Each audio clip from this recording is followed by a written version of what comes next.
Okay, so here I am with War and Peace, the third scenario. We're going to call it the Marengo campaign. It's Marengo, the Italian campaign of 1800, because there were two. And I got it set up. That was another weird thing where units are in the same hex but not listed together in the setup. I don't know what's up with that. I had a bit of ugliness before I get into the game. Hold on. As I'm reading through the grand campaign, the center page of that is just missing. It apparently wasn't, collated and stapled in properly. It may have blown away or something. Who knows? Before the staple went in, some kind of printing error. I'm assuming every game isn't missing that center page. I think somebody would have mentioned something, but just like the center page for this one, so I'm missing, just like this one's coming out. Where is it? Here it is. And I can fix that if I pry the staples apart, but I don't know. I mean, not if it tore. But anyway, that's one problem.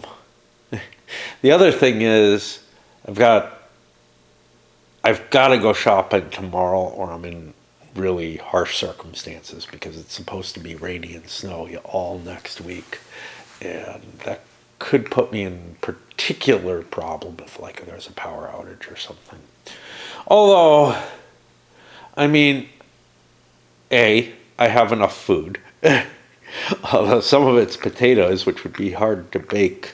I could just throw them in my fire, I guess, wrapped up in tinfoil, like camping. But I don't have tongs, so I'd have to maneuver things weird. And then I also, can just walk down the hill. Me being without power shouldn't be a limitation for that. But I'm really low on stocks of all kinds, and out of all the easy stuff to eat for the most part. There's some microwavable stuff. And I can make pastas. I still have some eggs. I mean, again, I'm not going to starve, but it's already at the point where my shopping is looking big. And one of my carts is taken apart because the wheels weren't working right. And I can't fix it, I think.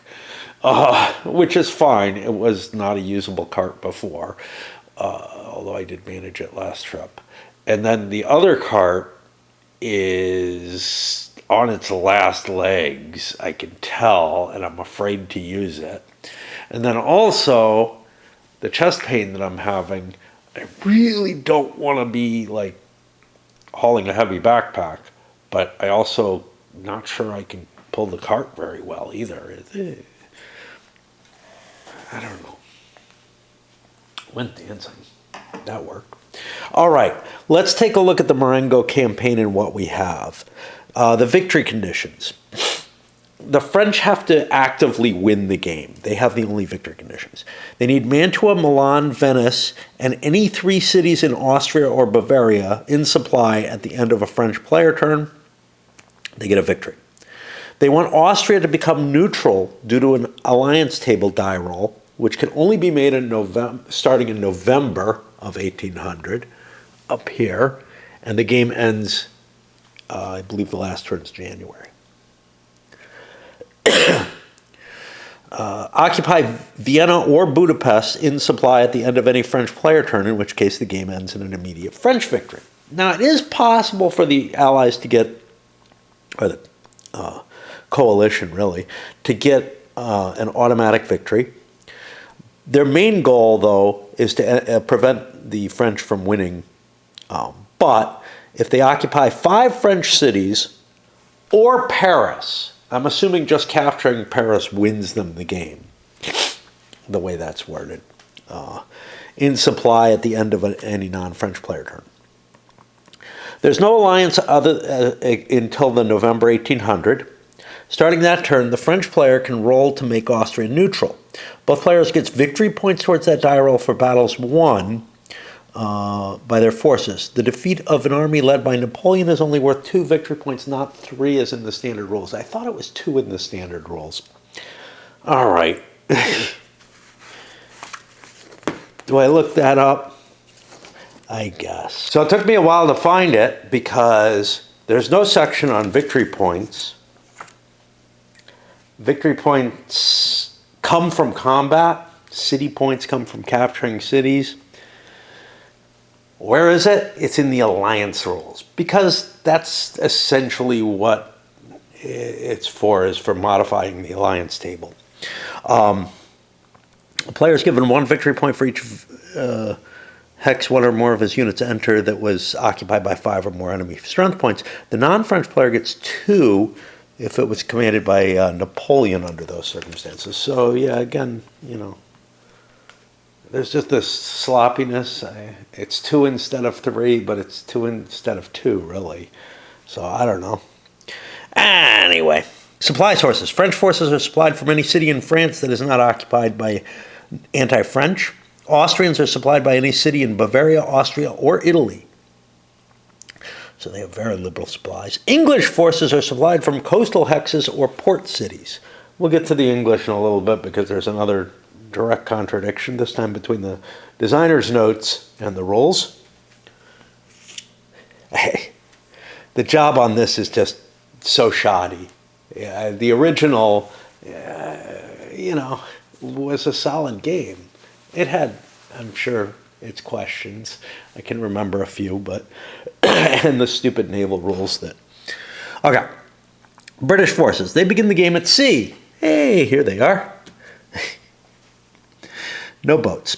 They can use sea movement to land on any coastal hex or city that's currently occupied by a non-French unit. British units in port hexes may move from that port or to any other port occupied by friendly forces instead of moving by land. British units on coastal hexes may move out to sea or to friendly port hexes. British units only can move by sea, but may not combine land and sea movement on the same turn. They may fight, however. The British player receives special reinforcements depending. Oh, this is what I forgot. Okay, it's not. There's not a contradiction. The British player receives special reinforcements depending on the status of Florence and Genoa. The British player gets 1 infantry strength point of reinforcements at sea each turn in which both Genoa and Florence are free of French units. Now, at the beginning of the game, the Austrians have Florence, but there's a fairly large force in Genoa for the French. And there we have the initial deployments. The specific thing that I have here is P24. It has a little number next to it. I don't know what that number means. It's not explained over here.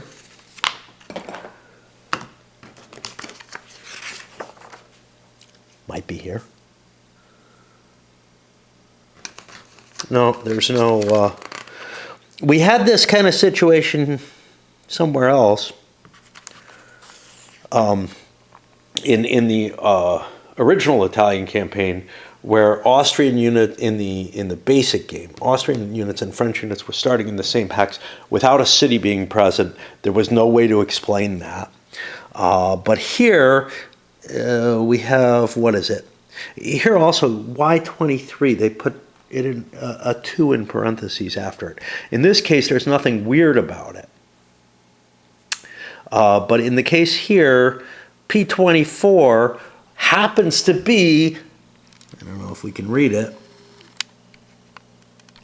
the hex that Genoa is in, and Messina is there in addition to this other leader, Sul, who was put by the hex number. And I feel like they probably got the hex number wrong, but who knows?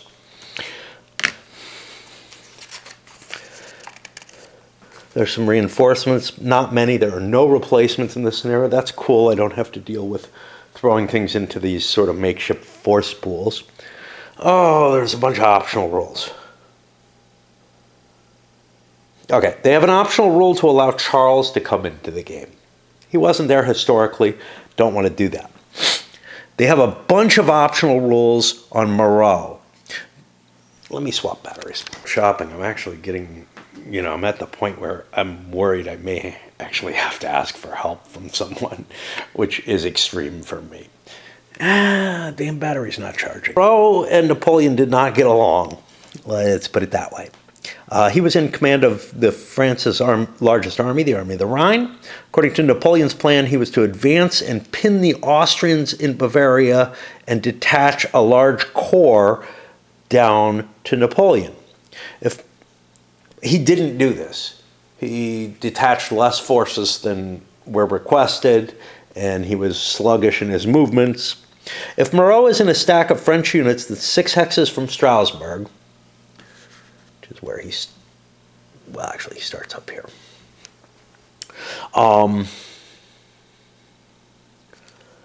He is automatically the commander of all forces in that stack, and his leadership value is utilized in combat. This is important because you can't bring Napoleon over to command the German army instead. And he's got good leaders down in Italy, so he doesn't really need to be there.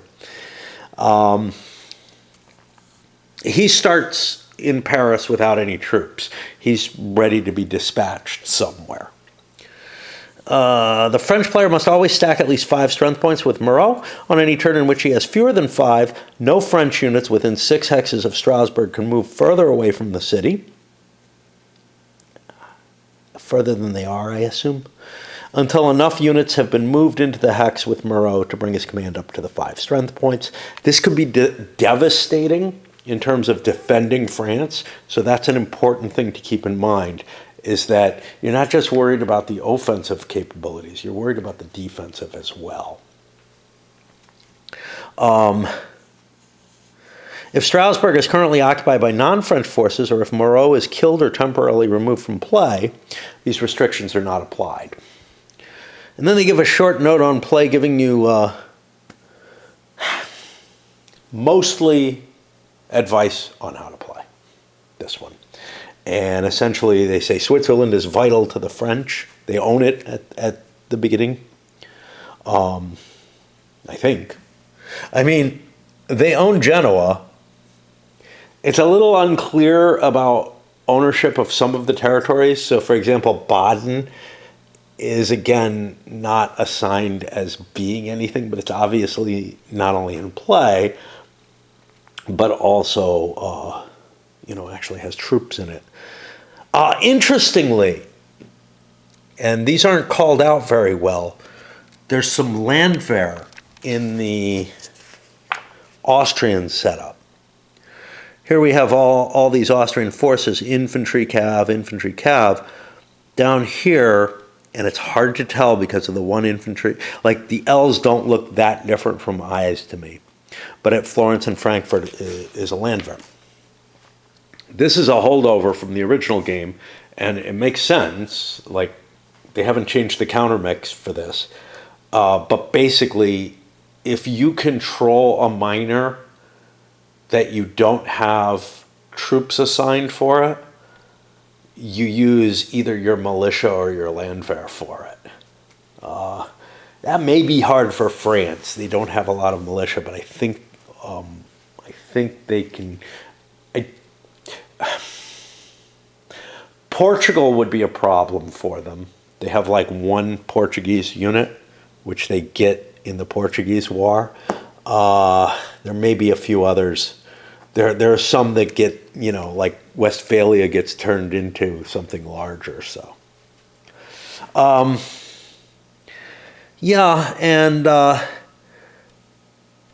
they suggest holding the Austrians on the Rhine and concentrating on the Italian cities. Some of me says, but I can hit here. I don't know. If you're not playing with the Moreau rule, it actually feels to me like the attack on the Rhine might be the easier thing, although Vienna's a long way away. And the Austrians want to prevent the Spanish, the French. In Italy, they should isolate Messina. They're talking about, and this is what confused me, let the English hold the defenses of Genoa once it's fallen. I'm not sure it can be gotten.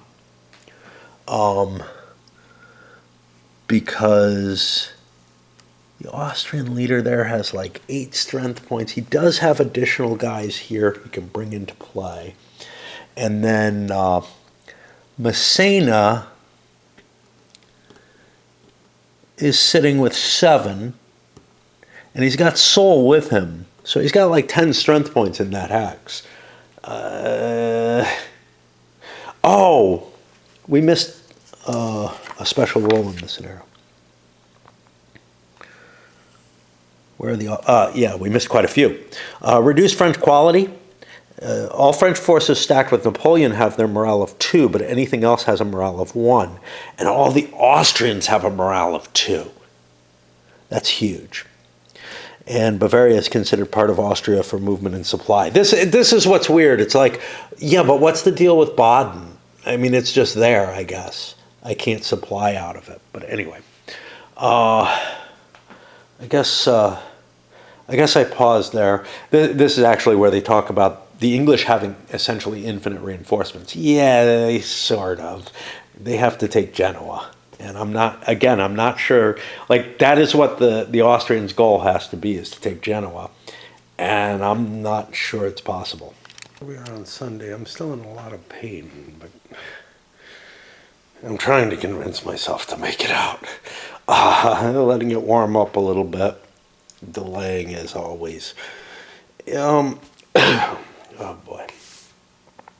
One of the issues with this scenario is that troops are spread out all over the fucking place. And it's kind of hard to have an image of where things are. You'll get used to it, in the course of a scenario, you get used to where all the troops are, as you're playing and you're moving them around and stuff. But with them off the map in these boxes, it's just kind of a pain when there's so much spread around and so many goals. And I can't remember what my goals are anymore. I want Milan, Mantua, Venice, and 3 cities in Austria. Oh, boy. Yeah. City points don't appear to be part of this. It only talks about victory points for battle, not city points. So capturing lots of things isn't going to help, I assume. So yeah, I don't know what to do. I have a big force here, but this is vital to hold. I need this for supply, perhaps, as a backup. I don't really need this. I have leaders out in places where it's just hard to figure out what the hell to do. One thing, attacking across the Rhine is going to be hard. I could get Moreau over here and try to rely on supporting units to come into the battle. But I'm facing, well, I'm actually not. I thought I was facing forest there. I'm facing a -1 due to morale, which is something that's not usual for the French. If I can get good enough odds, that would work out okay. But Cray has a fair amount of force. He has like about the same size army as Moreau does. He has like 7. I think Moreau has 6. No, 5, 6, 7, 8, 9, 10. Yeah, Moreau's not too bad. If I can get that first turn jump, this will work pretty well. If I and absolutely handcuff the Austrians, I think, because, well, Crail, unless he's wounded, will end up moving to some other forces if I can destroy them. And then trying to move forward with these, I guess. I don't know. And Napoleon, like Moreau, bones me out of being able to command the big force there. So not good for that. It's a pain to find anything in these rules. Some of it's the gloss and the color and the format and everything. Well, a lot of it's the format. There's just stuff buried in places where you're not, able to easily find it. I knew that Wellington and Napoleon had a bonus where they can command a larger force. They can command 12 strength points instead of 10. But I also thought there was one where they could move faster, and that is indeed the case. I'm able to find it here. The movement unit is based on the type, and it goes through all the different movement allowances. But, this could be a little chart, right? I understand maybe there's not room on here, and that's fine. But at least put a little chart in the rules. It breaks things up instead of everything being just walls of text. Here in Piedmont area, I shifted Napoleon all the way down. Soule ran over here, leaving his troops with Massena. Kellerman dispatched a minor leader. Basically, I'm getting everything under some sort of command so that I can move the units. I'm still spread out, but there really wasn't much I could do there. Here, I sent this leader across. He's going to attack this. I'm going to try to do the special surrounding force with Moreau. Not optimal, but I get it, and that's a huge deal. I want to leave a reserve back here in Strasbourg, but the rest of the force is going to go into this hex, and that allows me a big attack on this. Yes, Craig can come in, but, me a 6-1 attack against Baden. That's going to cause a D3 on a 3, which is only one hit. I would be causing another hit due to cav pursuit. The French are going to take a hit from this, but I can reduce that by taking it in the fort. And now it's only 3-1. I think the French still want to attack. 3-1 at even.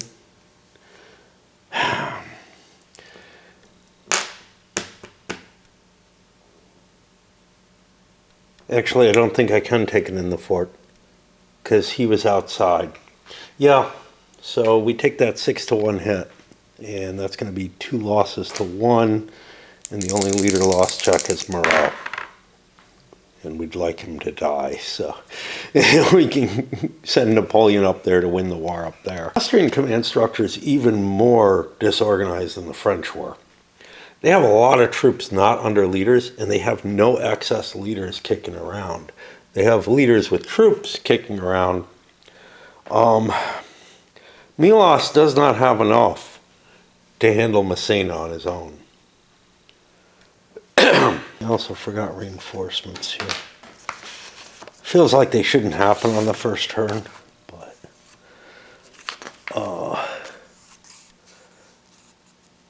the French start next turn getting theirs, but the Austrians get either 2 infantry or a cav at Vienna or Budapest. Budapest is really far away. Vienna, I got leader F there. He actually had to set up next to Vienna.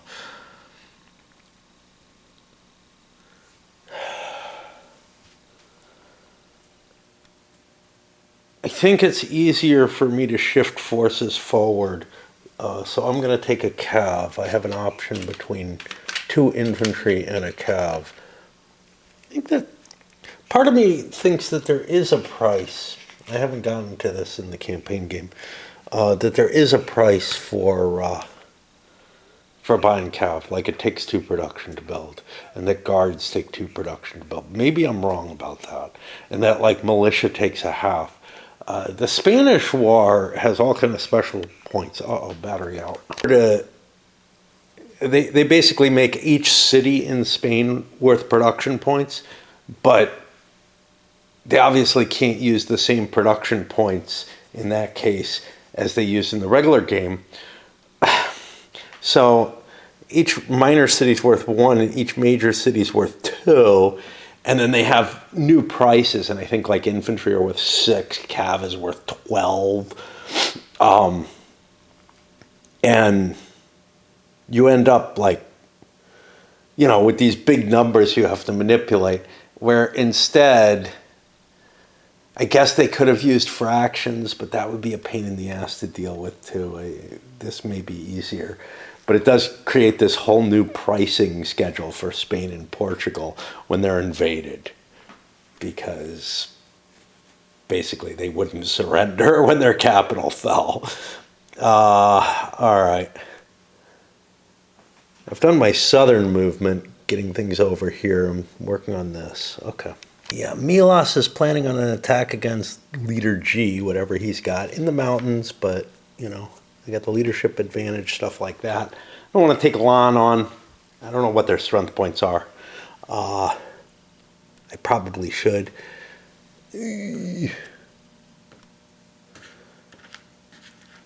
Cray has fallen back up here and is gathering his forces. He's got reinforcements coming here. I feel like I've got enough to handle morale, especially with the morale advantage, as long as I'm careful. If I just take him on one-on-one, I could get an unlucky roll. But as it stands, and my battery seems to have stopped charging, so I want to take care of that battle. Fell into here, doubling his strength. That ends up 13-4, which is 3-1. I have +1 for morale, +1 for leadership. Maybe should have just fought him in the mountains. I don't know. With a 12, that means I do take a loss. That D3 is going to demoralize the French, however. Attach a single strength point to garrison there. That actually, I might want to get rid of this too. I want to drop down to 10. That's what I want to do. And yeah, I could put the leader there too. Yeah, I could reorganize and get the leader 0 there and have Melas with 10 troops. And that gets me to the end of the turn. We got reinforcements and stuff to think about next turn. The French get automatic reinforcements, just like the Austrians do. It does. So for the French, it says to start it in May. For the Austrians, it just says they get them, and the scenario starts in April. So if there's any distinguishment, you gotta cope with what that is. I don't know why I have city points here. I should not. Did anybody win a victory? Not of significance. Not the 5 strength points or more. All right, we're gonna break here. I'm hoping I go shopping before I come back. I guess I'm fucked. I hurt so much and started feeling sick on top of it. Just, you know, sneezies and stuff again. And I'm just like, screw it. I'll feel better some other day or something. And I've got enough I can make it through another week. It's just, it's ugly. All right. We are on the first turn where there's attrition, and I have reinforcements coming in as well. Disregarding the scenario guidance. First of all, Moreau is coming up here. He's going to hit this cav. I think that's fine. But here, I ran Napoleon through, grabbed Maecenas. Well, actually, Napoleon failed in a forced march and lost his 1 strength point. But then I moved Maecenas' forces up, and I could have just dropped that infantry off there. That would have been fine. This was 1, 2, 3, 4. I could have made that for free if I had thought more carefully. Massena shipped his way back here to take over Sewell's force that was moving forward. Sewell jumped over here.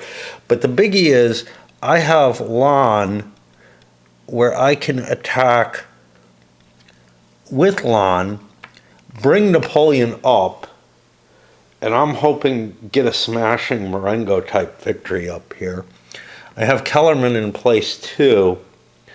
Kellerman could have actually maybe joined Lon. 1, 2, 3, 4, 5. I think this is a low mountain and these are high. It's kind of hard to tell. Where they're all clustered together, it's easy. But it's not clear to me that that's the same as that, or if it's more like this, you know. If it was next to the other types, I'd be able to better understand that. But I think that's actually low mountain, which was important for me trying to make that force march. Do I want to throw Kellerman in with Lon? Lon has a big force, 2, 4, 6, 7. Yeah. I think I'll rely on Kellerman being able to reinforce.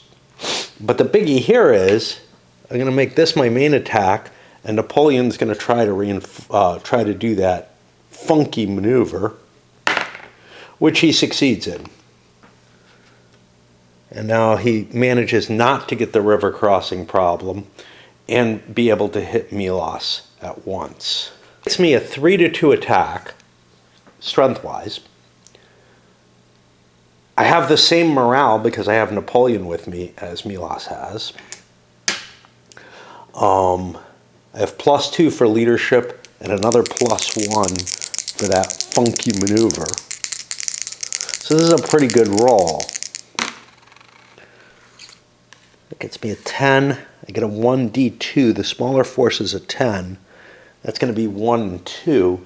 I've demoralized Milos, so he pretty much has to fall away. His reinforcements aren't good enough to get in there. And we have a cav advantage, I think. We do. So we cause an extra loss. Actually advance Napoleon with some of the troops forward, keeping, you know, this kind of defensive structure that can support itself, because I don't expect that Milos is going to be able to hit Napoleon. He might swing around and try to hit Kellerman, but there's not much I can do about that. Having 2 different opportunities to reinforce actually strengthens his position. Let's take a look at this. Now, Moreau has a lot of troops. He may 5, 6, 7, 8, 9, 10 to 2. That's 5 to 1. That gets me the 1d3. And I have cav superiority, so I am able to beat that up. I haven't checked. I checked Milos for his casualties. I didn't check Napoleon and Lon. They're fine. Ooh. Lon came close. So yeah, and a check for him. Moreau lives too. Sadly enough, he has a bunch of leaders. I really should be dispatching some of these leaders to move stuff. He's successful. Now his question is, does he want to advance? And I have to do the age-old question of, which way do supply lines go? Do you trace from the unit back to the supply source, or the supply source to the unit? In this game, it's from the supply source to the unit, but again, you know, it's a rules lookup because different games do it differently, right? Moreau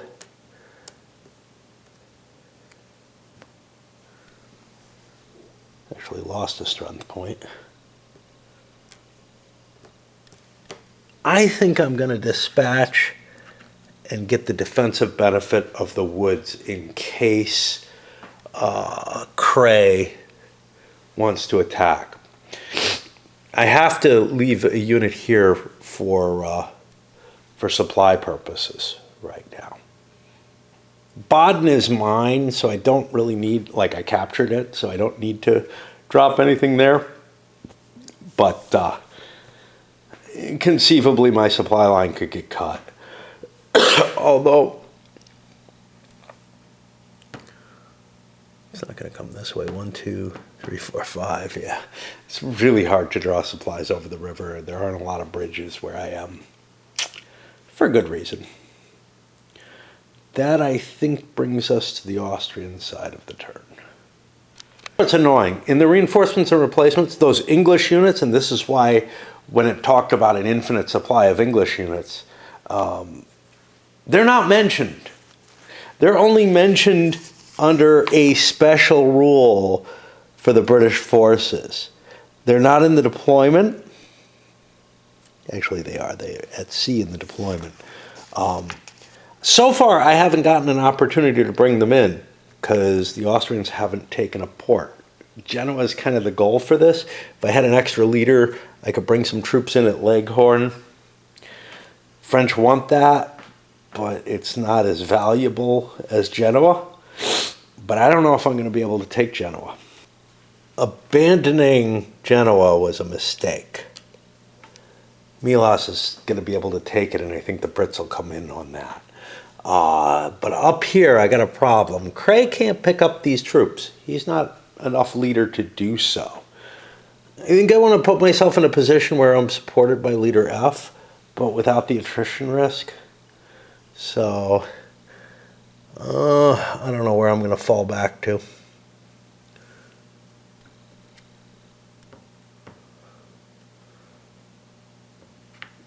Let's try to move 4 movement points.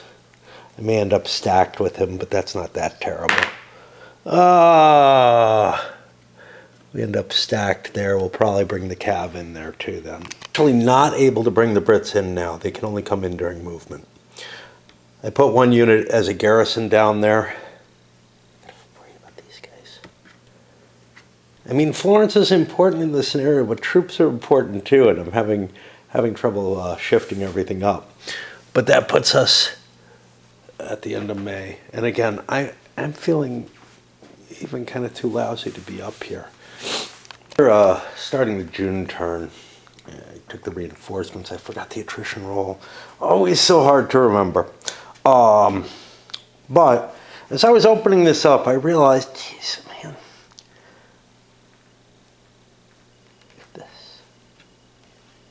it's so close. It all belongs on here. If this had been used a little bit more wisely, say using a second column up here for modifiers, moving this up, they could have had room for this easily, all the combat stuff on one side. Yeah, you can put this here. You know, it's already ugly enough, this other table here, because there's then the optional combat table, which I haven't seen the rules for yet. Maybe they're not in my rule book because I'm missing 4 pages. 2 sheets. Anyway, I'm looking at trying to prevent the Genoa reinforcement. Napoleon's pretty fast. He can get here. It's 5. He might be able to make it. As another option, we might just try to batter through Milos, because there won't be much defending this. A couple of Brits isn't that much either. What I'm going to do is attack Genoa itself, just like the Austrians, yeah. But in this case, I'm not worried about bringing Lon into contact or whatever. It would potentially help, but there's no reaction movement. So if Milos moves up this way, Napoleon is stuck back there. I don't know how that feels. Like, obviously, interception rules and everything would have to be more complex. There would have to actually be some, and I feel like that's what's missing. Maybe out of this little slip that I have down here that I've covered up, the sort of operational type, well, yeah, operational style movement on, on the map that does not make sense with the rules as they're written. It is simply spreading the units out too far. And all their shapes are exactly the same when you compile them together. It's just a cluster of leaders. I want to leave Toulon under guard, so the Austrians don't take that and allow the English in. And I'm using Seoul and Messina to like ferry troops back and forth, which feels pretty ridiculous. I probably should dispatch Moreau's extra leaders. That way I can use decent leaders somewhere else. He was back here, I think. 1, 2, 3. I don't know if I need this. I didn't want to pick it up. 4, 5, 6, 7, 8, 9, 10. I feel like I need leaders to ferry there. It's possible that I'd need a leader with Moreau. He doesn't have, that's Kellerman.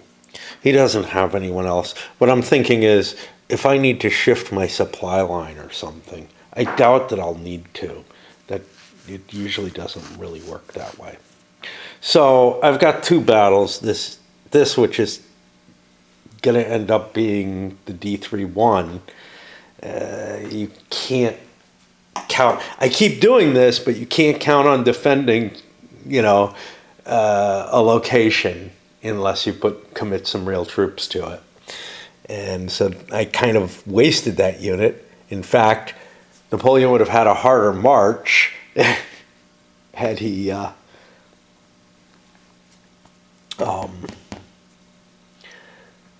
it been empty. All right, no one result. It's an automatic. It's a 1 result if the enemy took more than a single loss. I think I misplayed that somewhere, but whatever. Anyway, I've got 2 battles. This one was trivial, and I'll resolve the effects, but then I have an actual one between Moreau and Cray.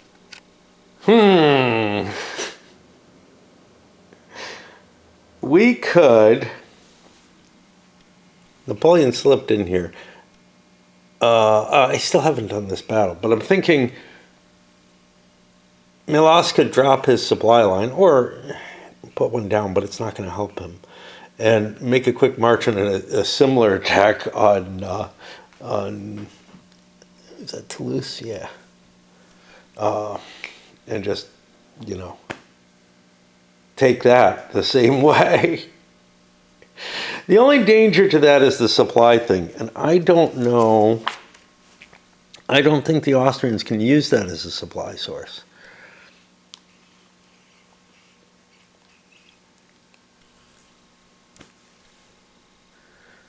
There they are. So Austrians, any city in Bavaria, Austria, or Italy, and that is not considered Italy in this game, which means I would be conducting quite a large risk. It's also not Genoa. Having Genoa and Florence is really important. I'm just looking and I'm like, I don't know what the Austrians can do except fall back. And it's not like, they're kicking ass up here either. It's so hard to remember that the Austrians have the morale advantage in this. They're considered a high morale force, and the French are considered a low morale force, the opposite of what's usually there. So I'm looking at like a 1-to-1 with, I forgot to roll leader loss checks, damn it. Not that you resolve the whole combat at once, but yeah, I'm looking at a 1-to-1 at -1, which is not what I was hoping for. I don't know what I thought, but you know what? I'm kind of playing with fog of war. Actually, it may actually be at a +1. Yeah, it doesn't matter. I'm going to do it as a -1. It's always hard to remember these things. That's a D11, and I don't remember what the forces were. I shouldn't be doing this. 8 and 10. I'm forgetting some things. I fought Milos last turn. That should have given the French a victory point. Cray just won the battle here. That's going to even it out. I'm not going to put counters on both sides of the table. That's going to put us on the Austrian turn.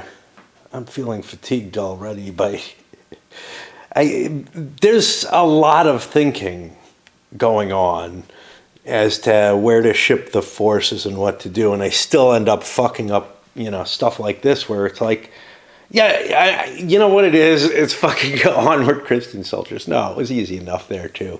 But it's just my thought of sieges. I don't know. My thought of the assault is that it shouldn't feel like it feels, it's guaranteed in cases where there's like one troop and you've got a real corps or something walking around. And I'm not upset about that particularly. It's just, I'm not used to it. Austria rolled the nasty for the attrition roll, a big 6. Even a small force is affected by that, unless it's in the home country. Which, how do they word Bavaria here?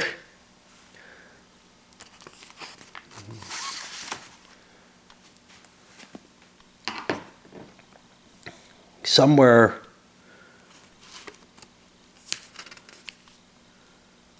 Bavaria. Bavaria is considered a part of Austria for movement and supply. What was my question? I don't remember what my question was. Oh yeah, supply. Okay, cool. Yeah, it's no, it's attrition, not supply. Supplies affect attrition. Yeah, I'm getting, like, my head's not working right now. I don't know why. Fuck. I noticed Cray had leader F with him. I thought he was just a 0 out there. He's sitting here with like 10 strength points of his own. I was going to send him off there. I don't know why, because I'm right now should be considering that big attrition roll that I haven't taken care of yet. Like I said, yeah. Attrition roll did is it wiped out a unit from each of those garrisons. The Florence one is more important, but this one could serve as reinforcements for Cray. But the notable thing is, not only do I take a heavy cost, and I still haven't calculated it, but Moreau attacking, he would have been trounced harder. I don't know why I didn't check, but it's like, yeah, stacking leaders inside leaders can cause real issues to me. Milos fell back, gathered up the rest of his troops. He now has a larger army, about twice the size, but Cray took relatively heavy. I think he took 3-star, which meant he lost a cav. But he's going to continue attacking Moreau. He feels like he has the edge now. So Cray continues to chase Moreau and picks off 3 strength points. Got a good roll at 2-1. The question is, I'm suffering attrition. So, all losses are the same in this scenario. And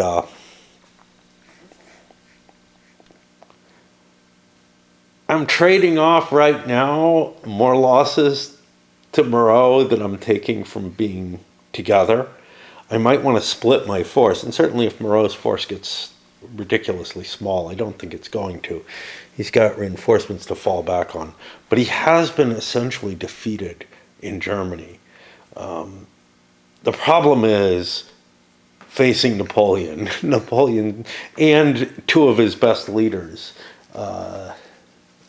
although they don't give the morale bonus, so not all that good. I gotta stop here. I don't know. Like, the world is just weird right now for me. You know, in July, France also gets the ugly attrition roll. It's not as bad for them, but still, there are some large forces out there.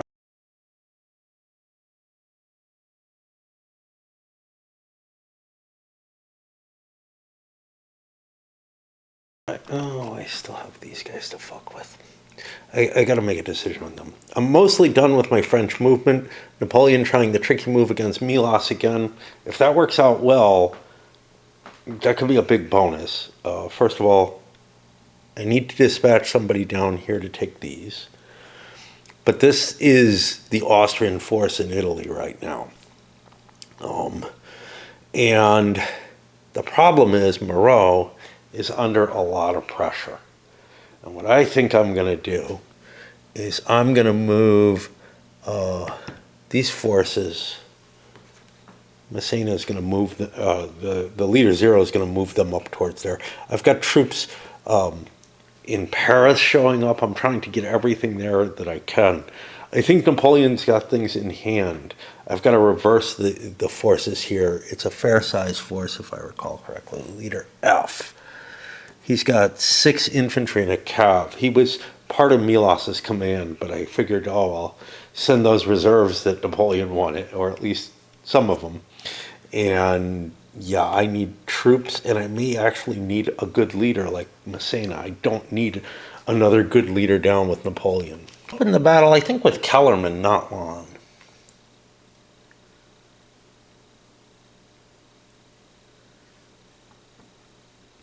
Yeah, they're about equal forces.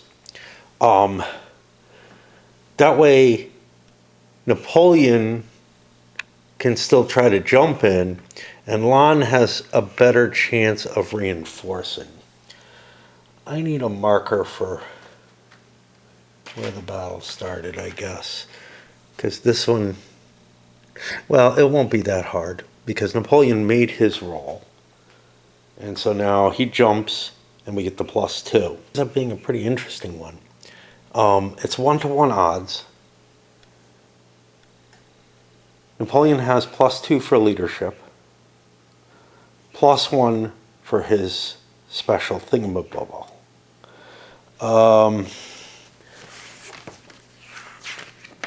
Feels to me like you should be able to do a reactive charge, but I don't think it's how the game is written. Oh no, it's only one player can do the charge. So Milas only has 2 cav. That means the French with more. So I have Napoleon and Kellerman. Oh no, we have equal. So we can't be cav charged. So yeah, we're at +3. It looks like an important fight, so I wanna roll this one out. Although one thing I'm noticing with this is kind of like Napoleon Nations in Arms.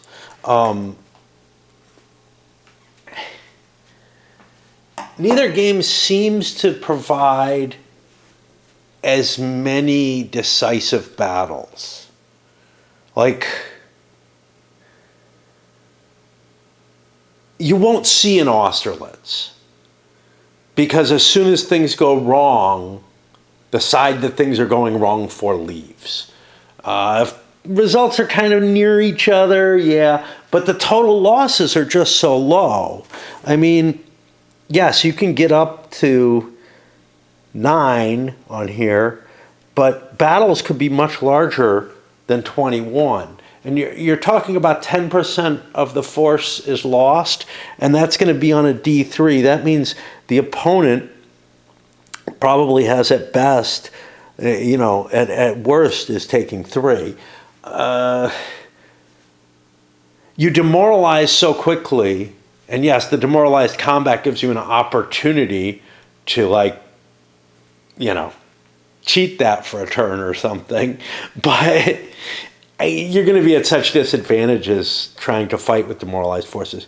The battles just end too early. And this is what I remembered from the original. I think Nations in Arms was worse. I feel like you could get away from battles even more safely than here. But here you're only really in danger if you're outnumbered with cav, and then the opponent just takes an extra strength point away. I didn't roll the dice yet, did I? If I did, I moved them. We were at +3.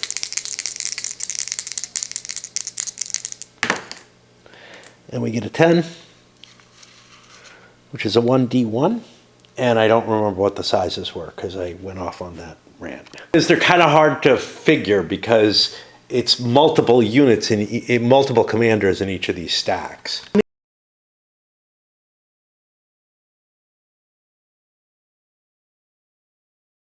Milos has the opportunity to flee. He doesn't have a small enough force that it's going to fit into Milan. I could leave some troops there, but I feel like that just weakens my ground army. So I'll just pull away. I guess Napoleon will follow. He may split his troops up. It's one of the advantages of fighting is that you get to bring your troops together, but you do get an opportunity if you win the battle. Well, even if you lose it, to split your force up again. More valuable as the defender because you get to move next, so you can split your forces, presumably, and set yourself up for an attrition thing. Napoleon has to keep in mind that he might be attacked before his next move. So he can't, you can gather your forces for a fight, but yeah. Oh, it is, however, worth a point for the French, but oops, I got a point that I forgot for the Austrians up here. They fought a second round. So, yeah. Not getting any diplomatic change there. I got to do the Austrians, and honestly, I'm running low on being able, like, even this little situation is feeling like it's taxing me, but also my battery's low. So what I'm going to do is I'm going to pause here on the Austrian turn. We'll put the dice on top of Milos to try to remind me of that. A terrible attrition roll this time for Austria. They ended up losing. They had two forces that are big. Actually, this one might be D. No. Okay. Yeah, they had two forces that are big. It's kind of hard to tell because, first of all, these damn boxes aren't big enough. But, I mean, they're a little bigger than they were originally, but essentially it all has to just go in one pile, I think. At least once I get into the full game, I don't have that many leaders at this point. This was part of one of these other forces. One of them got completely destroyed. I think the one with Milos. The other one got reduced. Lost a total of 6 strength points, 2 of which were cav. That's ugly. We were rolling on that 11 to 16 table. You don't want to be there, but it's hard not to when you're facing the enemy. It's like, do I really want to, take a chance on a 5 or a 6 to get reinforcements, or just get wiped out and defeated in detail? Of course, you can always just kind of give ground and you don't lose much. I guess that's it. You get the additional forces here at Vienna. Keep shuttling leaders back and grabbing troops. The campaign game works the same way. Once you have extra leaders, you just start shuttling troops with them for the most part. Although you do need a significant amount of leaders if you have a big army in the field. For the Austrians, although they did move up close, they spread their forces out so that they don't get attritioned as badly, moving troops back from Vienna. Sent leader down here to Florence. If I can take Leghorn, I can bring the Brits in, at least. Right now, I just don't think I can take whatever Sewell has. He only has 2 strength points. I mean, we could take another shot at it. I don't know. Would I be in supply? I don't remember which way it's traced. I think it's from the supply source, which won't work. I don't think either would work, but from the supply source would be 1, 2, 3, 4. Whereas this way it would be 1, 2, 3. I mean, we could leave a unit behind. What does Milos have? I moved him already, but he has only 8 troops. Assuming I knew the strength there, and to some extent you kind of should know the strength that a garrison's at, I would probably have some idea about what it's at, which is one reason that I don't like playing full hidden information. I like to play sort of I won't pay all that much attention always, but something like this I need to know. I could get to here. I don't have a supply source there, which would have me, and that's no good. So I'm going to stay where I am. Milos made contact. He doesn't have enough force to really kind of... Well, first of all, crossing the river would have been expensive. And the main thing he wants to do is prevent that easy Vienna win from happening. He feels like he's done that. That is actually the end of the turn if I'm not attacking. To the point where there are fairly large armies maneuvering near each other, the attrition roll becomes one of the most important things. It's going to cause more damage. And we're not talking a Russian winter here or anything. It's just going to cause more damage than the combats generally will. You know? I mean, 3 is about that. Anyway, I got a 3, which is not a bad roll at all. I'm probably not going to see too much on the French side. He failed in a forced march to get here, took a loss. After seeing that, the rest of his force kind of formed up in a defensive position. If Lan is attacked, that brings both of them potentially in. Up here, though, I'm managing to do the little tricky thing. I actually have to attack with Messina first and try to bring Moreau in as my bop. I don't know if I want to leave a strength point because it's so easy to kill 1 strength point, but 2 would be painful for me to leave. The problem is my supply line dies if I don't have Strasbourg. So we do get the option. I think I'm going to leave a couple of strength points. That makes it harder to take. The problem with that plan, it puts Moreau in charge. He's automatically in charge no matter what. That's going to be a little bit of a pain. But, you know, what do I want to attack with Lan? I don't think he has a shit ton. He only has 6 strength points. Milos over here has been beaten up. We don't want to attack across the river. Yeah. So we'll just do the Moreau attack. Santa did a cav attack. This is not the die roll. I ended up at an 8. So I must have rolled a 7. Because he was even for the little maneuver and -1 for morale. I still have the cav advantage, but we both only lost 1 guy. That brings the possibility of bringing, say, leader F and this into play.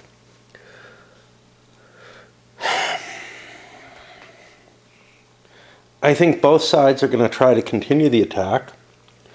So, first, the French troops.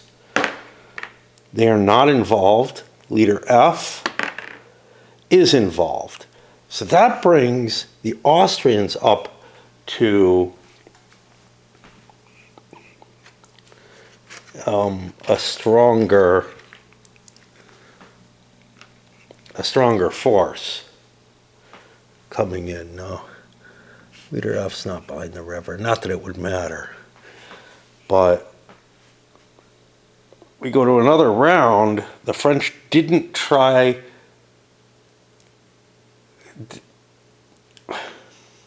See, the thing is, if you're not willing to attack, you're probably not willing to defend either, the way the charts work. So it's unlikely to flip-flop. In this case, the French don't necessarily want to fight, but they don't have the right to withdraw anymore. The Austrians throw their cav charge in, they end up getting a good result, which is they don't take any losses. And take one off Messina here. Why does he have leader F with him? I didn't notice him. We are going to withdraw at this point. So we fall back. There's potential for an advance, but more importantly, one of them victory points goes over on the Austrian side. The reason to advance is to improve our attrition levels. So we have 5, 6, 7, 8, 9, and leader F is a 3. If we send, see here, it's weird. If we send 4 out, we're getting 2 rolls on this, which could be 2 losses. Not 2 separate rolls, just on a 6 we would take 2 losses, but we'd take 2 losses anyway.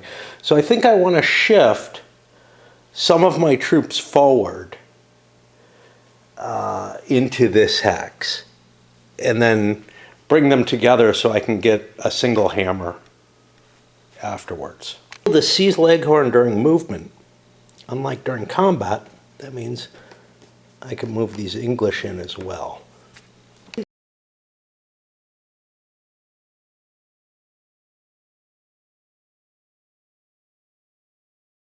The question is, does Milos want to stay here? Everything else is moved. Do I have an extra leader kicking around?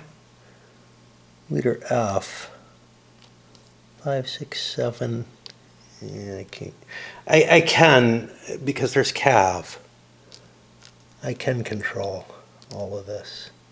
Because the cav doesn't have to move with me.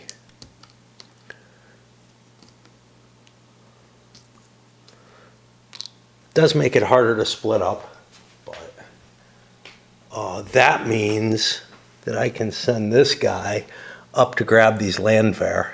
1, 2. He went 1. Actually 2, right? No, 1, 2, 3, 4, 5, 6, 7, 8. They're not great, but I mean, they're strength points that I can lose. I have to lose half within the regulars, but that's okay. I think I want Milos to stay there because I have to slow the French down. But I'm just not sure this does it, right? They're going to be able to do their little maneuver around me and wipe me out. And maybe if I fall back on Venice, the thing is, by being right up against them, I'm putting some risks. So they might have to choose which direction to go.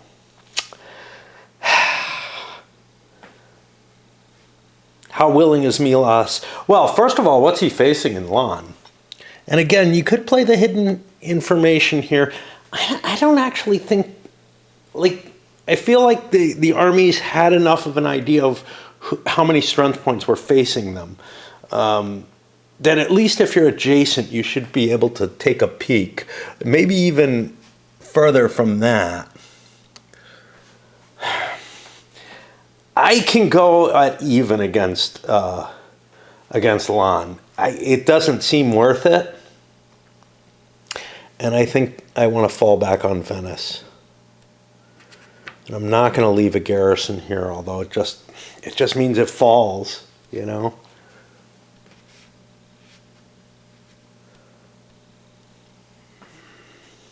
But yeah, city points don't count in this. All right, so we've got a battle with Cray hitting Moreau again. We got a D1 result on the French. That resulted in 2 hits against them. They're going to pull out.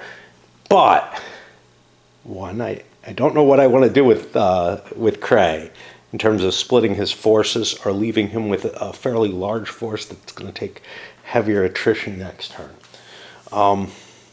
Speaking of which, Moreau wants to split up to be honest. Where'd Massena go? Why is leader F with Massena? He should be with Moreau. That's the problem. I can split like this, and that'll allow me to survive my attrition and be able to. I go next, so the Austrians can't really intervene with me. One thing that happened was the cav charge hit one of the Austrian calves, so they no longer had the advantage, so they could no longer cause the extra hit. So they only caused 2. But with a demoralization, the French only have 1 level of morale, so they're pushed out. Also assuming that if there's a mutual fight here, Moreau takes command even if Massena's in command of his hex. That Moreau is the overall commander on that front. It's not spelled out that way, but it makes sense. And so that's the end of another turn. We're getting there. We're getting there. We're not getting so far on those campaign rolls. I'm still at like that halfway point where I ran out of roll, like I'm missing a bunch of rolls. I think anything that's terribly important is probably in there. We're talking some Chrome type stuff. I'm definitely missing the beginning, the ending of the Irish Rebellion. It involves the French having to ship troops to Ireland. You know, if you can ship troops to Ireland, you can ship troops to England. So, yeah, I'm not that convinced that. I don't know. It depends. You don't need as many troops, but if you can clear the shipping lanes, you can get your troops across, right?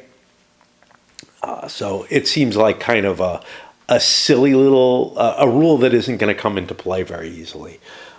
So I'm fine neglecting that. I'm just wondering what else is missing. You know I have the Russian and Turkish wars. I have the Swedish war and special rules on Sweden and Denmark that I read, but like the Spanish stuff, I think takes up after, and I don't know if it starts in the midst of the Spanish War stuff, but there's definitely coverage of the Spanish War in the original. So it may be that there's not much. What I'm hoping is not missing, although I don't know, is this, to see what the hell is up with this. I don't really, like, is this just to be used with the tactical matrix, stuff like that? I don't know. Because I'm not that interested in the tactical matrix, although it can, what it can do is it can create some interesting situations, because you actually have to pick the withdraw chip to get out of a battle. And stuff like that. So I do kind of like it. I could use, just like in the old game, the regular combat results table with the chits if I wish. I'm just mumbling to myself because I know I'm done, but I want to chatter. I got a 4 on attrition, and unfortunately, I don't know why, but for some reason, I have my forces divided up into 6s. Not a good move. Ended up losing a couple of strength points on that. Did get the last French reinforcement, maybe the last reinforcement. Well, the last non-regular reinforcement. Some cav up here. I put some infantry there too. I'm really worried about Moreau being able to hold the line. Meanwhile, I've got a tricky problem down here. Do I ignore my loss and try to deal with this? The Brits aren't going to gain anything, but the Landwehr and the Brits could conceivably take Genoa, and then we do have a problem. We have British troops starting to land in quantities if they're having that kind of success. On the other hand, I'm running up against my victory conditions, but I have to take down here to win this one, right? Mantua, Milan, Venice, and 3 cities in Austria or Bavaria. No.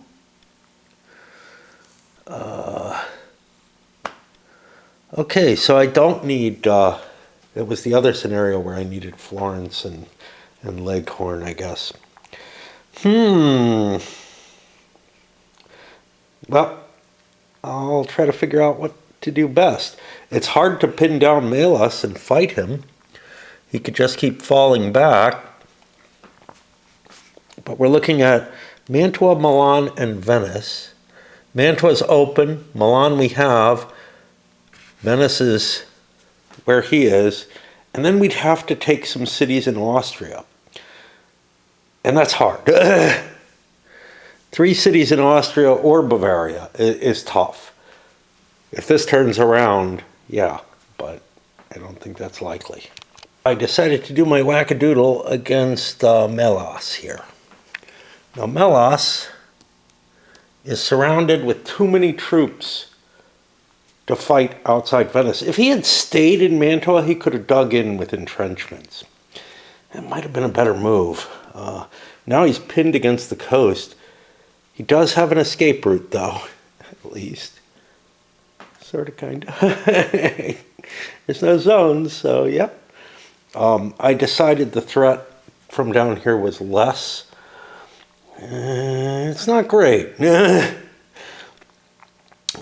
I'm focusing as many troops as I can onto the Rhine border because that's the path by which maybe I can gain cities in Austria. And at the very least, I don't lose to Cray. Gets a bad initial roll and doesn't get Lon thrown into his command, which means all these troops are going to be 1 morale. Napoleon's are still 2, but he probably doesn't outnumber those, especially after he takes this first round of combat. Melas took his first round of combat. He took 1 hit. That's all that happened. The French threw their cav in. They have bonuses. I think, actually, with that hit, I could throw myself into the city. Chances are it will fall over the course of the game. But maybe not. Like, these don't automatically come in. I still have to roll to bring them in. For an assault, and also the assault is against a 12-point force, which is not pretty. I have Napoleon's leadership. I can't use the cav anymore, if that's the case. Who's with him? Kellerman is nearby, so that brings me to 10, and I think Lon. Yeah, that brings me to 15. So I could get to a 3-2 against that. Which, if it happens, is worth it. But it's like less than a 50-50 chance. And my morale would go down by 1. Which also doesn't please me. I could bring in just Lon, to begin with.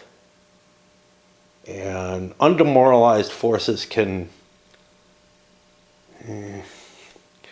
see, I don't know. I think Melas is going to make him make that decision. And I could just jump in there and besiege Melas. And that would give me a 1-6 right away. I think that may be worth it because I can push towards Austrian stuff. There's really nothing in my way. So we'll do that. I have enough force that I'm able to do that even. Not good enough. On to the Austrians. And now they're in a tricky position. Did not get a great roll either. They ended up losing 4 strength points, 2 from Melas. Oh, yeah, that's fine. And 2 from up here with Cray. I'm put in a really weird position. I've got interior lines at least. Yeah, but not the leaders to handle them. Right. I'm worried about the three cities in Austria or Bavaria. So Cray is making his move against Strasbourg. This was an error. This is because I'm unused to this system, right? If I fight in the field, Cray has like automatic victory. He only needs 8 strength points. He has more than that. But if I take it as a siege assault, I don't get to bring these guys in. On the other hand, down here, I've shifted a fairly large force into Innsbruck. It's going to be tough for the French to take everything. And then here I'm hoping to take Genoa with an attack there. But that's going to be a simple assault, kind of a one-to-one type of deal where I hope that I outroll the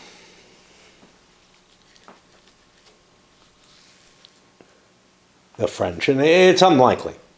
So Cray was successful, reaching across here. I mean, there was just no good answer. I was beaten either way on the first round. And over here, the Brits were repulsed with a big D3. So, yeah. They were not able to attack, or were not able to take it, but they did get a hit on Seoul as well. And, yeah. I need Genoa to win, right? Nope. It's just real important because British troops can start funneling in through there. And I think that's the end of this turn. Next turn is still normal, but the turn after that, we can start rolling for diplomatic stuff, but right now the Austrians have a 1-point edge in terms of they're not going to surrender in the field, and there aren't victory points for cities in this one. They're important to the victory conditions, but they don't count towards the diplomatic side of things, as far as I can tell. It only talks about victory points and not city points, so I've got to assume that. Been looking over the old rules, and I think I'm missing the formation of the miners and maybe general production roles, although I think production maybe, I don't know, I've run into some parts of production already, so maybe production is handled in the rules that I have. Formation of miners, I can just lift them from the old game. It's probably close to the same. There might be some other little neat thing like Ireland, which I can't play with because there's nothing in there about it, but I don't know. We shall see. France got a great attrition roll. No losses anywhere. In Empires in Arms, a couple of guys I used to play with used to call that finding ho-hos. I don't know. Now, we need to funnel more troops into Seoul, make it impossible for the Brits to take it. Keep pushing stuff here and keep pressing in North Italy. It looks pretty good at this point for the French. Kinds of stuff. Moreau and Massena are going to work to take Cray out of Strasbourg. That has to happen. And we're going to do the little slam from both sides thing. Lon, I moved him up into this pass to kind of counteract anything this thing can do, while Kellerman is heading around to take Trieste and maybe Leuven. We're in a position where if those two fall, we only need to take one more city. If this goes France's way and they get to Ulm, they win. If Napoleon can come around and help Lon with Innsbruck. Innsbruck's too much for Lon right now. And I reinforced Seoul. He has too many troops to deal with now. He's sitting with 3, which is the same as the army with Landwehr as its main morale component has, which ain't gonna do it. They can fight one round and then they have to, then they're in demoralized combat. They don't face it on the first round though. So Moreau managed to get Massena into play and used a cav charge. Lost a cav in it. Cray is small enough he could fall into the fortress, but that's just a loser's tactic as far as I'm concerned. We got rid of this because this is a successful battle. These are demoralized. I think I have to fall back on my reinforcements, and that will allow me to divide my forces up so that I don't take attrition as easily. For the important die roll, down here, Melas surrenders Venice, and he and his forces are gone. We're not going to give him back.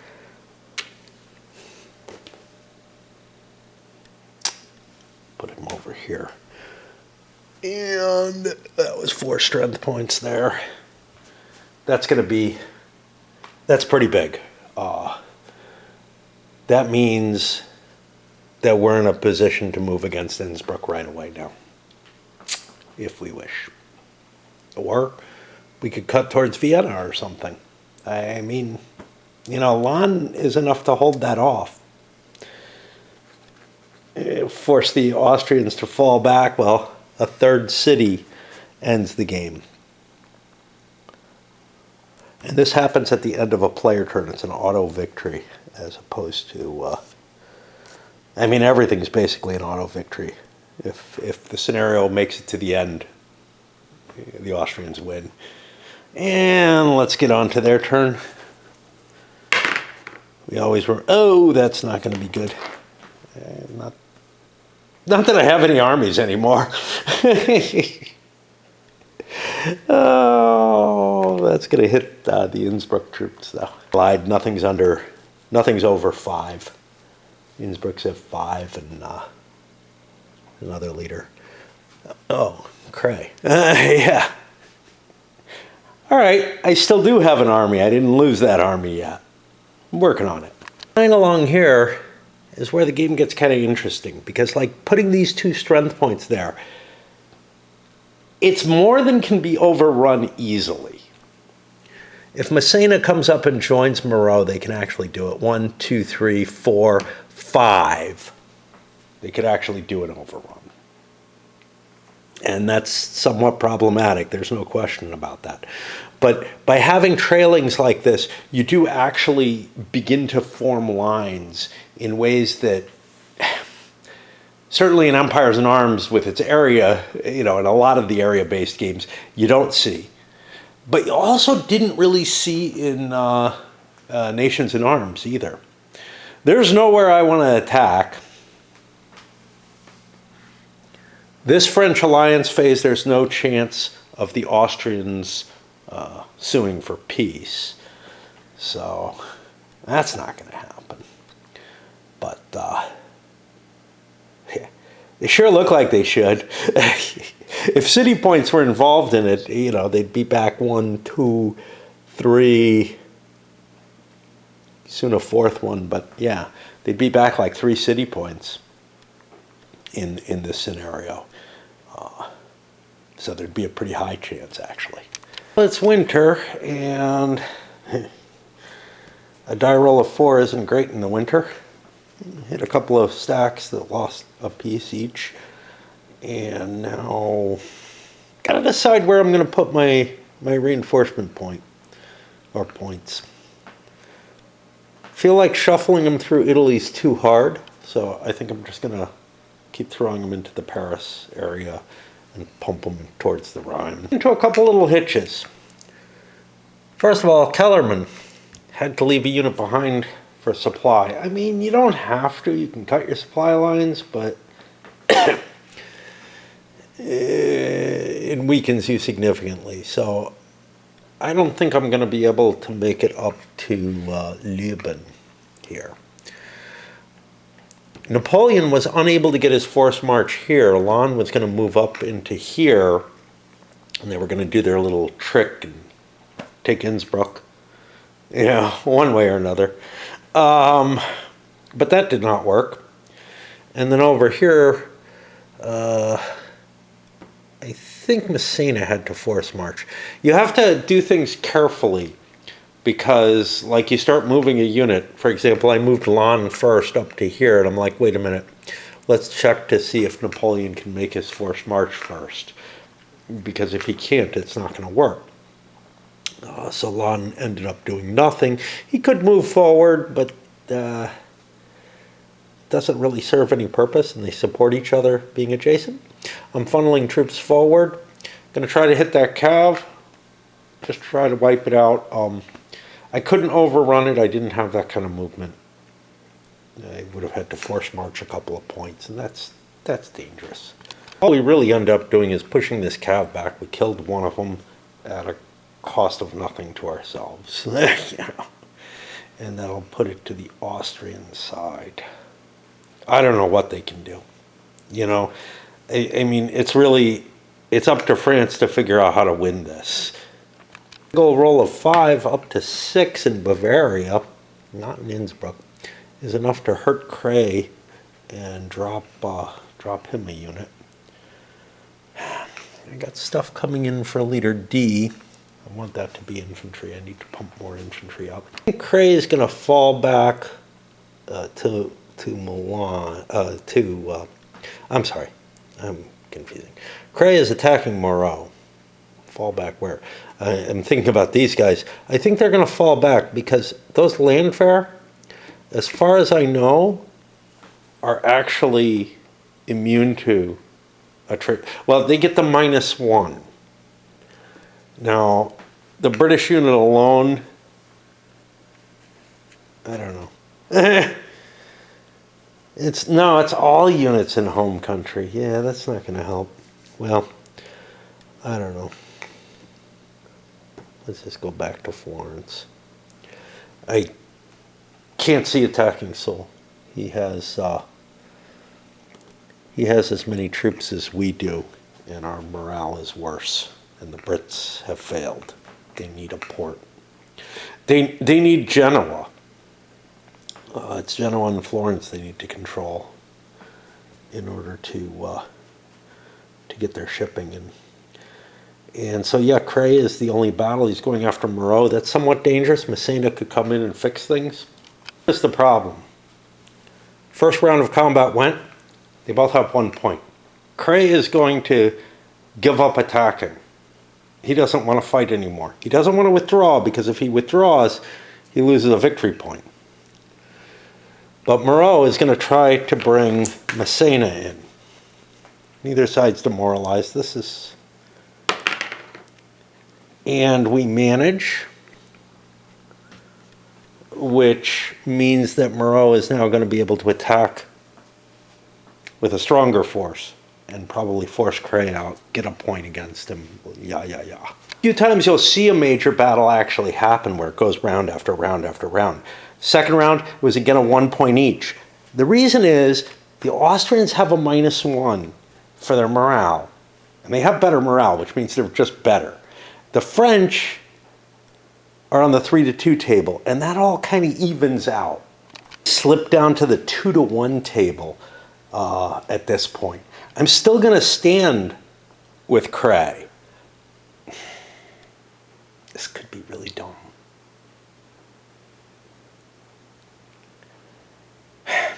See, he's got enough troops to kind of slow Moreau down and prevent him from taking anything. But if I lose the battle, the war could be over. There's basically a 1 in 6 chance the war is over. I shouldn't have fought. I should have just delayed. But, Moreau would have attacked and using the little tricky bonus and all kind of stuff like that. Do I stick around for like a 4th round of battle? Oh, I don't know.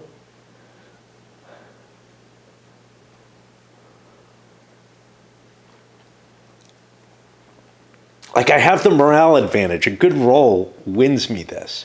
Let's go for another round. It's again 2-1 at -1. But that's not a good roll. Yeah, it's the Austrians are demoralized, so they will be running. With 2 turns left to go, it's going to be hard to take enough Austrian territory. But I got a 1 in 6 chance at the beginning of the turn that Austria just surrenders. Well, Wurzburg, if I can run real hard. 1, 2, 3. Yeah, that's real hard. I could take Munich. I only need 3 of them. I got Trieste.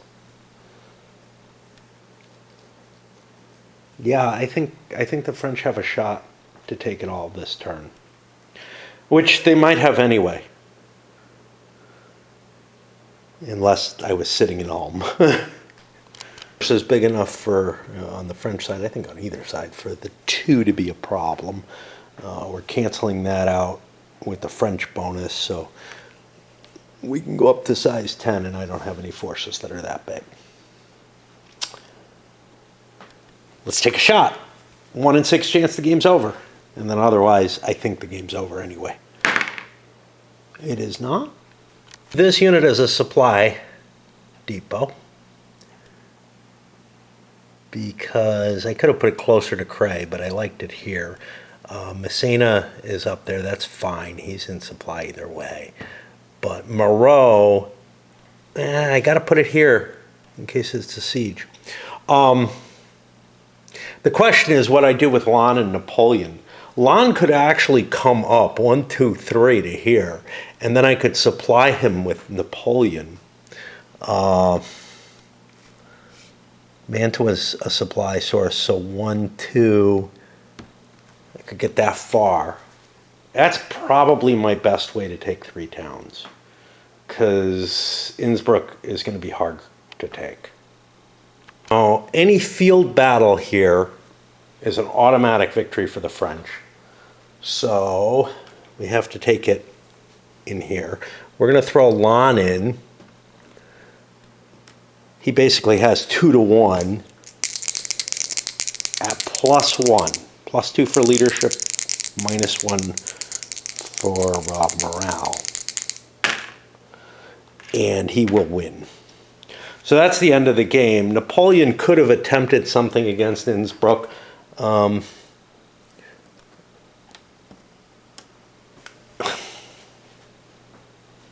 The odds weren't, well, morale is the same.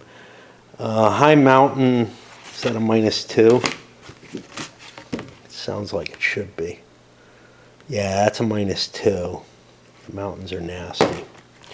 So just establishing supply was good enough.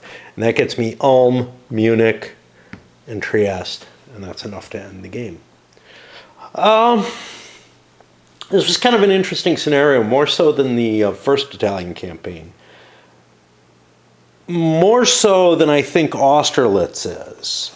I remember the Austerlitz scenario being pretty crappy, but in terms of like, it's just over real fast.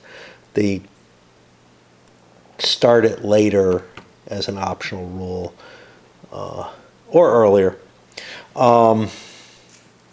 This runs from August to December. The French wins if there's at least one unit in Vienna in supply.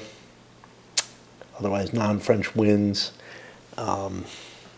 They have a really easy time clearing that Austro-Russian army out of the way, if I recall correctly.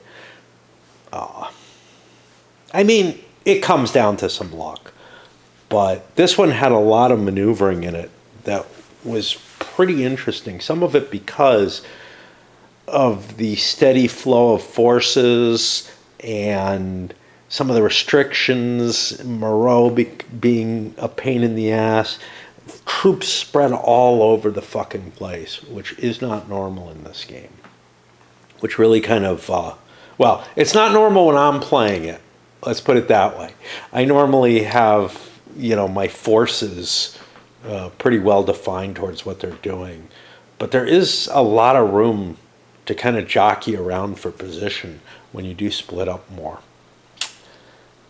Anyway, I found this one the most interesting to play out of the three pre-imperial scenarios. We're going to get to the Grand Campaign next. Still haven't finished the rules. But I'm close. All right, let's send this up.